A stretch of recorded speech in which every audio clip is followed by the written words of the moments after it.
How will you meet her?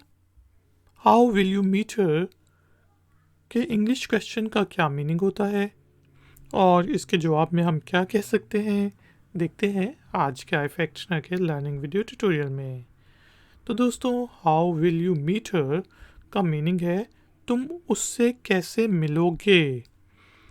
How will you meet her, तुम उससे कैसे मिलोगे। जवाब हो सकते हैं I will meet her at her office, मैं उससे उसके दफ्तर मिलूँगा।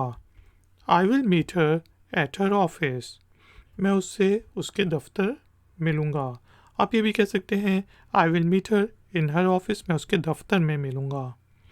तो हमने देखा how will you meet her का मीनिंग है तुम उससे कैसे मिलोगे।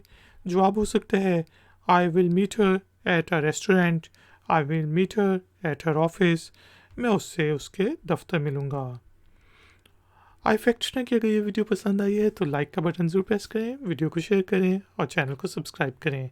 मिलते हैं नेक्स्ट वीडियो ट्यूटोरियल में।